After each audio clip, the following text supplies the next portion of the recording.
యేసు ప్రభు వారు ప్రేమతో అందరినీ జయించాడు. కొట్ట చప్పట్లో. దేంతో జయించాడు చెప్పండి? చెప్పాలా? హల్లెలూయా, హల్లెలూయా. అక్కడ వ్యభిచారి స్త్రీ కనపడిందండి. వీళ్ళు రాళ్ళు తీసుకొని కొడుతున్నారు. దాంట్లో పెద్ద మ్యాటర్ ఏమి లేదు. ఆమె తప్పు చేసింది, పట్టుకున్నారు, కొడుతున్నారు. ఇప్పుడు దీనిలో ఏమన్నా ఉందా? దీనిలో ఏమన్నా ఉందా? వాళ్ళు వచ్చి అడిగారు, అమ్మ రాళ్ళు తీసుకొని కొట్టడం కరెక్టా కాదా అన్నారు. కరెక్టా కాదా చెప్పండి? కరెక్టా కాదా? జనరల్గా అయితే ఏంటి? కరెక్టే, తప్పు చేసింది, వాళ్ళు ధర్మశాస్త్రం చెప్తే రాళ్ళు తీసుకుని కొట్టమన్నా, దట్స్ ఆల్, అంతవరకే. కానీ యేసు ప్రభు వారు దాన్ని ఇక్కడ ఆ వ్యక్తి మారాలన్నదే దేవుని యొక్క ఆశ. ఆమెను చెప్పండి.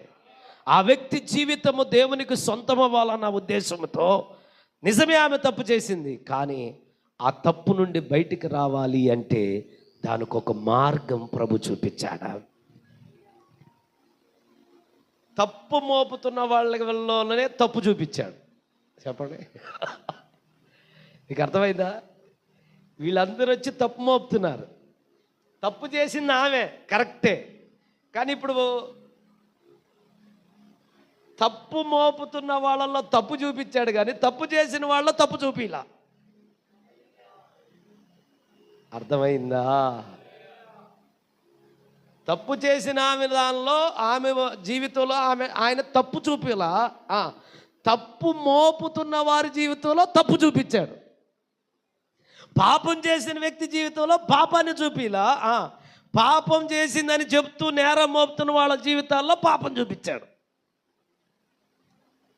ఇదేంది? టోటల్ డిఫరెంట్గా ఉంది. అంటే ఆమె జీవితం వాళ్ళని చూసినప్పుడు వాళ్ళు గొప్పోళ్ళకి కనపడుతున్నారు. నేను పాపిని, నేను వ్యభిచారిని, నేను దౌర్భాగ్యురాలినని ఆమె హృదయం నలిగిపోయి, ఇక నా బతుకింతే, అందరూ నా మీద ఏం చేస్తున్నారు? నేరం మోపేవాళ్లే, ఇక నా బ్రతుకు ఇలాగే కొనసాగడమే. వాళ్ళు ఆ స్థితిలో ఉండేవాళ్ళు, నేను ఈ స్థితిలో ఉండేవాడిని, ఇక ఇంతే అనుకుంటున్న టైంలో యేసు ప్రభు ఏం చెప్పాడు తెలుసా? అమ్మా, నువ్వేం బాధపడమ్మా, వాళ్ళేం గొప్పవాళ్ళు ఏం కాదు, అందరూ అనండి, వాళ్ళేం పరిశుద్ధులు కాదు, నువ్వేం బాధపడపా అని చెప్పి, హలో పరిశుద్ధుల్లాగా నటిస్తున్న బ్యాచీలారా,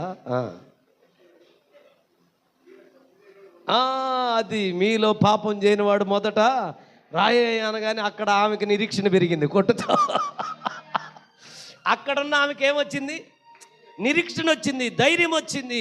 ఓహో, ఒక్కడు రాయేయలేదంట, అందరు రాళ్ళు కింద పడేసి వాళ్ళు వెళ్ళిపోయారంట. అప్పుడు ప్రభు ఇప్పుడు అంటున్నాడు, ఇక పాపం.